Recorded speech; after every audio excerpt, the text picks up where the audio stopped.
Hello friends, welcome to my channel smart learning with Monika. मेरे video में आपका स्वागत है फ्रेंड्स। आज हम पढ़ाएंगे संज्ञा। संज्ञा किसे कहते हैं? तो सबसे पहले जानते हैं, संज्ञा उन विकारी शब्दों को कहते हैं जिनसे किसी वस्तु, भाव और जीव के नाम का बोध होता है। यानी कि कोई भी ऐसी वस्तु हो, चाहे वो या फिर वो किसी का भाव हो या फिर जीव का नाम हो, जिससे भी हमें इन सब तीनों चीज़ों का पता चलता है। यानी कि भाव, वस्तु और जीव के नाम का, इन तीनों चीज़ों का जो हमें बोध कराए वह संज्ञा होती है। अर्थात किसी प्राणी, वस्तु, स्थान, भाव के नाम को संज्ञा कहते हैं। यानी कि चाहे तो वो किसी कोई भी प्राणी है, यानी कि कोई सजीव जानवर है, ठीक है, उसका बोध कराती हो, या फिर अगर वो निर्जीव है तो उस वस्तु का बोध कराती हो, या फिर स्थान किसी जगह के बारे में बताते हो, या फिर किसी के भाव को व्यक्त करता हो। तो जो भी सेंटेंस, जो भी वाक्य इन तीनों चीज़ों का हमें बोध कराता है उसे ही हम संज्ञा कहते हैं। यानी कि जिससे हमें ये पता चलता है कि वो कोई वस्तु है। जैसे वह मेज है, तो वह मेज है, इससे हमें ये पता चलता है कि वो एक मेज है, यानी कि वस्तु है। ठीक है, वह रो रहा है, इस वाक्य में रोना जो है वो एक भाव है। रमेश कल दिल्ली गया, तो दिल्ली जाना, रमेश का दिल्ली जाना भी संज्ञा है, क्योंकि दिल्ली जो है वो एक जगह का नाम है। ठीक है, उम्मीद है आपको संज्ञा समझ में आ गई होगी। अब पढ़ते हैं हम संज्ञा के भेद। तो संज्ञा के फ्रेंड जब छोटी क्लास होती है तो सिर्फ 3 ही भेद पढ़ाए जाते हैं। फर्स्ट होता है व्यक्तिवाचक संज्ञा, सेकंड होता है जातिवाचक संज्ञा, थर्ड होता है भाववाचक संज्ञा। ठीक है फ्रेंड्स, लेकिन रियल में संज्ञा के 5 भेद होते हैं। फर्स्ट व्यक्तिवाचक संज्ञा, सेकंड जातिवाचक संज्ञा, थर्ड होता है फ्रेंड्स भाववाचक संज्ञा, फोर्थ द्रव्यवाचक संज्ञा और फिफ्थ होता है समूहवाचक संज्ञा। अब इन सब को फ्रेंड्स हम एक एक करके आगे वीडियो में पढ़ेंगे। फ्रेंड्स, अगर आप मेरे चैनल पे नए हैं तो चैनल को सब्सक्राइब कर ले, और वीडियो पसंद आए तो उसको लाइक शेयर ज़रूर करें। तो पढ़ते हैं फ्रेंड्स नेक्स्ट, व्यक्तिवाचक संज्ञा। व्यक्तिवाचक संज्ञा क्या होती है? व्यक्तिवाचक संज्ञा वे संज्ञा जो किसी खास व्यक्ति, वस्तु, स्थान, जानवर, दिन या महीना का बोध कराएं। यानी कि चाहे तो वो कोई खास व्यक्ति हो, चाहे वो कोई वस्तु हो, जानवर हो, या फिर कोई स्पेशल स्थान हो, दिन, महीना हो, इन सब के बारे में जो भी हमें बताती है वह व्यक्तिवाचक संज्ञा कहलाती है, या फिर उसे व्यक्तिवाचक संज्ञा कहते हैं। इसके एग्जाम्पल हैं राम। यहाँ पे राम जो है वो किसी व्यक्ति का नाम है। गीता है, वो एक लड़की का नाम है। तो देखो, नाम से ही हमें पता चल जाता है कि राम है वो लड़का है। ठीक है फ्रेंड्स, और जो गीता है वो एक लड़की है। दिल्ली, दिल्ली हम सबको पता है एक जगह का नाम है, यानी कि एक स्थान है। ठीक है, सोमवार, सोमवार है वो दिन है। जन्मदिन, जन्मदिन भी सबके लिए खास होता है। ठीक है, देखो मैंने स्टार्टिंग में डेफिनेशन में ही बताया था, किसी खास व्यक्ति, वस्तु, जानवर, स्थान, दिन या महीना का बोध कराए वो व्यक्तिवाचक संज्ञा होती हैं। ठीक है फ्रेंड्स, दशहरा, जनवरी आदि। तो फ्रेंड्स, व्यक्तिवाचक संज्ञा को और इजी तरीके से हम कैसे पढ़ सकते हैं? जब जो भी संज्ञा किसी खास व्यक्ति के लिए यूज़ की गई हो, या फिर किसी स्पेशल स्थान के लिए यूज़ की गई हो, किसी जानवर के बारे में बताया गया हो, या किसी स्थान के बारे में बताया गया हो, उसे हम व्यक्तिवाचक संज्ञा कहते हैं। अब नेक्स्ट हम पढ़ते हैं फ्रेंड्स जातिवाचक संज्ञा। संज्ञा का दूसरा भेद कौन सा है? जातिवाचक संज्ञा। जातिवाचक संज्ञा कौन सी होती है? जो शब्द किसी व्यक्ति, वस्तु या स्थान की संपूर्ण जाति का बोध कराता है। यानी कि कोई भी सिर्फ एक शब्द के यूज से ही हमें उसकी पूरी जाति का पता लग जाता है, उन शब्दों को जातिवाचक संज्ञा कहते हैं। जैसे इसके एग्जाम्पल पढ़ेंगे आगे। वस्तु, स्थान, प्राणी, ये मैंने व्यक्तिवाचक में बताए थे। ठीक है, और भाववाचक में भी इनकी पूरी जाति का बोध लग जाता है। जैसे वस्तु, वस्तु के अंदर क्या क्या आता है? टेबल, कुर्सी, मोबाइल, टीवी, कंप्यूटर, पुस्तक, बाइक, कार, ट्रक आदि। अब देखो, हमने ये तो नहीं कहा ना बहुत सारी बाइक हैं, यहाँ है। ठीक है, सिर्फ एक वस्तु के नाम से उसकी संपूर्ण जाति का पता चल जाता है, इसे ही जातिवाचक संज्ञा कहते हैं। अब स्थान देखो, स्थान के अंदर कौन कौन क्या क्या चीज़ें आएगी? गांव, स्कूल, शहर, बगीचा, नदी, हिमालय आदि। ये सब नदी, तो ये एक पूरी जाति के बारे में बता रहा है। जितनी भी नदी हैं उन सब के बारे में बता रहा है नदी। हिमालय पर्वत भी एक ही है, ठीक है। हिमालय से ही हम समझ जाएंगे। ऐसे हिमालय किसी का नाम तो होता नहीं है। हिमालय जो है वो एक पर्वत है। तो जो किसी संपूर्ण जाति का कोई भी, चाहे तो वो व्यक्ति हो, चाहे कोई वस्तु हो या फिर कोई स्थान हो, उनकी संपूर्ण जाति के बारे में जो बोध कराएगा, जाति के बारे में जिससे हमें पता चलेगा, वो जातिवाचक संज्ञा होती है। और प्राणी में देखो, लड़का, लड़की, लड़का है तो ये भी एक संपूर्ण जाति होगी। जितने भी लड़के हैं वो सारे इसी के अंदर आएंगे। लड़कियां जो हैं वो लड़की के अंदर आएंगी। आदमी, जानवर, पशु, पशु के अंदर जो भी चार पैरों वाले जानवर हैं वो सब के सब पशु के अंदर आएंगे, ठीक है। पक्षी जो उड़ सकते हैं वो सभी पक्षी आएंगे।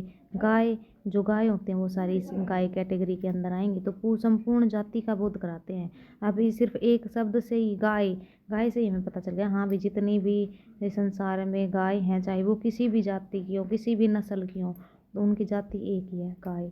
तो जो शब्द किसी भी व्यक्ति या वस्तु या स्थान की संपूर्ण जाति का बोध कराए उसे जातिवाचक संज्ञा कहते हैं। अब इसके एग्जाम्पल पढ़ेंगे। देखो फर्स्ट एग्जाम्पल देखो, बच्चे खिलौनों से खेल रहे हैं। यहाँ पे जो खिलौनों है वो पूरी संपूर्ण जो खिलौने होते हैं उसकी जाति के लिए यूज किया गया है, ठीक है। बच्चे खिलौनों से खेल रहे हैं। सेकंड है, मनुष्य सबसे पुरानी प्रजातियों में से है। यहाँ पे जो मनुष्य हैं, इंसान हैं, उनकी प्रजाति के बारे में, उनकी जाति के बारे में बताया गया है। नेक्स्ट है, आजकल शहरों की जनसंख्या तेजी से बढ़ रही है। यहाँ पे स्थान के बारे में बताया गया है।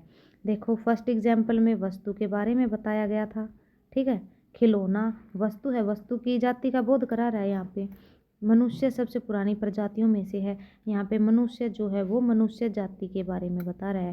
और यहाँ पे थर्ड एग्जाम्पल में क्या है, आजकल शहरों की जनसंख्या तेजी से बढ़ रही है। यहाँ पे शहर जो है वो स्थान की पूरी जाति के बारे में बताया गया है। आ गया फ्रेंड्स आपको समझ में। अब नेक्स्ट हम करते हैं भाववाचक संज्ञा। भाववाचक संज्ञा वो होती है जिससे किसी व्यक्ति अथवा वस्तु के गुण, धर्म, दशा आदि का बोध होता हो। यानी कि कोई भी ऐसी वस्तु जिससे हम उस वस्तु के गुण के बारे में जान सकते हैं, उसके धर्म के बारे में जान सकते हैं, या फिर उसकी दशा के बारे में जान सकते हैं, जिनसे हमें, अर्थात इजी वे में हम कहेंगे, कोई भी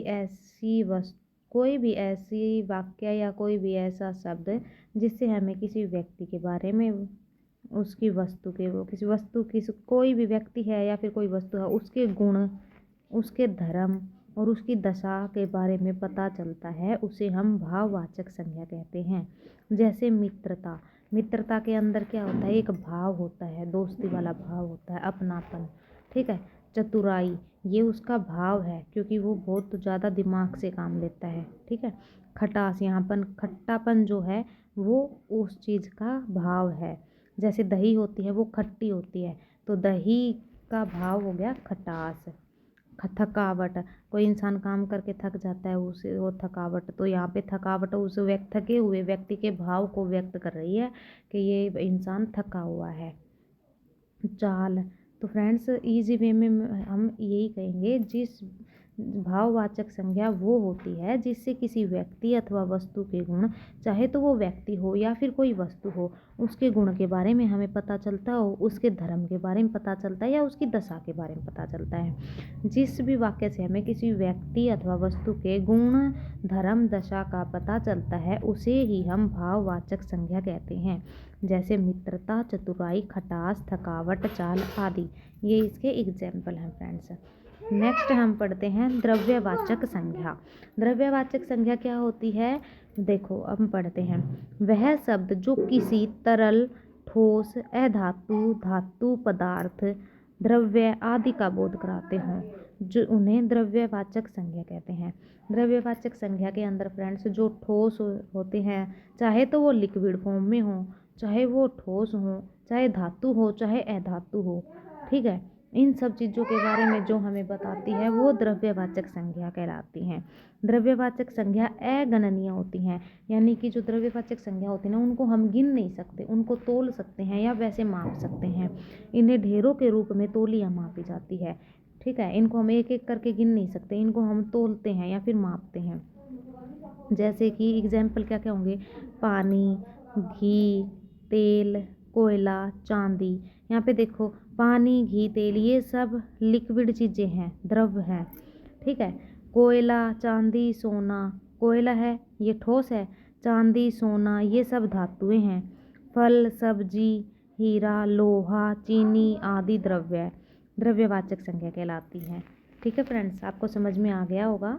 मैं एक बार फिर से बता देती हूँ। द्रव्यवाचक संज्ञा वो होती है जिससे किसी तरल, ठोस, धातु हो, जिससे देखो मैं इजी वे में बताती हूँ जिससे आपको आराम से याद भी हो जाए। ये थोड़ा सा कंफ्यूज कर देगा आपको, वैसे तो ये भी आसान है। द्रव्यवाचक संज्ञा वो होती है जो किसी ठोस, जिसके अंदर चाहे तो तरल हो, चाहे ठोस हो, चाहे धातु हो या अधातु हो।